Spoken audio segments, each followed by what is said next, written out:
writers. What's better than talking to one writer, talking to two writers and a friend? Angela Savage and Jock Serong. Now, Angela, tell us about, not only are you a novelist, but you're kind of a literary star. You're in charge of libraries, I understand. I have the sensational job of heading up Public Libraries Victoria, which is the peak body for the public library sector. So actually, not so much in charge as the cheer squad for libraries. We love libraries. What do we love about libraries? Why are libraries so important for readers and writers? That's for you, young man. I'm so glad you did that, Stella. It's really your job, but because I think they used to be these terrifying silent spaces when you were a kid, and they were kind of dusty and there were weird dead ends and cul-de-sacs and things. And now they're sort of community gathering places, and they're so different to what they were. They're bright and open, and people are making noise. Did you know that people are making Oh, noise yeah, in we libraries? encourage it. Do you? And what's more, they are staffed by some people who are some of the most passionate people about public service that I've ever had the pleasure of working with. It's so They are true. just fantastic. Librarians are great people. And yeah, you can go in there and use their Wi-Fi, and you can look things up, obviously, and all that stuff. But you can meet, and there's always coffee, and there's cafes in London. And resources are so often privatised to someone's benefit commercially. And here is this fantastic public resource that's absolutely free as the wind. And for Australian writers, you get PRL. We do. Never feel guilty about borrowing a book. No, basically, but it's not based on the number of times your book is borrowed, as my mother, dear late mother, used to keep borrowing my book out of her local library until I said, no, it's okay, let other people read it. It's about the number of libraries that actually stock your book. Was she just scanning it and putting it back and scanning it and putting it back? Some literary salad. Ready? We couldn't afford lettuce. No. Well, the hardest one of the lot. Do I enjoy writing? Do you? Absolutely. It's almost at the level of do you enjoy breathing? I can't really not do it anymore. No, I'm sorry. What, you actually like the writing process? Because I talk to a lot of writers, including myself. We find writing really difficult. Oh yeah, I think it's okay to complain about it. Oh. But for me, the bit that I don't enjoy is getting all the other life stuff out of the road to have that moment of writing. You know, the bit where you've got the blank screen and you're just dropping words into it to see if they stick. I love that. All the other writers in the room are just staring at me. No, actually I'm with Jock on this. Really? Yeah, and I've had this experience just recently with a new book, and I think it's about just remembering the pure joy of creative process. You're making stuff up for a living. It's about as good as it gets. But is somebody, do you worry about the process after that? You Is can't. someone going to You actually worry? can't. You have to suspend your disbelief. And the balance would be in the moment. Absolutely. Okay, come on. I've got the question. Who is the biggest bastard in literature as a character in a book? Sadly, because I could have gone the other way with that question. And I actually want to salute my colleague, Jock Serong here, because he has a bastard in 2 of his books, and I can't actually say his name because it's a bit of a spoiler, but he's one of the biggest bastards in literature that I have ever... Jeez, I tell you what, that ended well. I thought I was going to be framed then for being a bastard.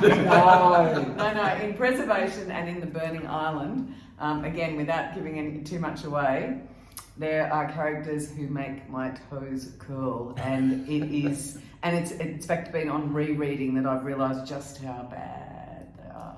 Now, I know who you think is the biggest bastard. It was from... Oh, yes. You are. the guy that wrote The Road. Cormac McCartney? Yeah. Judge Holden Yes. in Blood Meridian. Yeah. Yes. You yes. think he's Yeah. the biggest And a bastard? close second and a very similar character is Henry Drax in The North Water. Right. Those when you can get someone who's genuinely evil but almost on the verge of not quite being ordinarily mortal. Yeah, that's very interesting. I wonder if those characters in fact inspired your own. The other one who did come to mind was Humbert, and again, a very cleverly crafted character who, on the surface, is absolutely venal and yet we want to read we want to read that book in his voice. Well, that's interesting because closely linked. So we talk about these bastards, but we kind of like them because then there's another question: who is your favourite character in literature? Can they be both the same person? Is a favourite character in literature often someone that you just hate and you love them? The delicious shudder of horror. Yeah. The visceral reaction. Do you have a favourite? Oh, it's like asking. Who's your favourite child? Yeah, but I've only got one, so that's easier. No, look, Never voted for it. Now, right. Angela, you do these gorgeous crocheted animals, literary critters. So for Jocks, are you going to crochet this biggest bastard? No, I have actually made a literary Oh. critter for Jock. I made him two. yes. Although the first one I think was kind of just a kind of present. It wasn't inspired by one of your books, but the second one, the Stingray, was inspired by a scene in the burning island. And actually, it started during lockdown when I found myself unable to write for about 2 years. A lot was going on, and the literary critters were a way of continuing to do something creative, doing something that celebrated literature and reading, and even though it's kind of daggy, when I put these things out on social media, people really warmed to them, and I guess we were all looking for ways of bringing little sparks of joy into that time. And so I would just post them. It was a great way of showcasing books, and then I would just send it to the author as a thank you gift for such a beautiful read, which is how Harry ended up with the quoll. They're so good. There's one that you've done with the seagull, and you even crocheted the chip. I love that. And when I look at those things, I feel like, everything's okay. Well, that was the idea. Yeah, simple things. Now, you've got a question there. Oh, it's a tough one.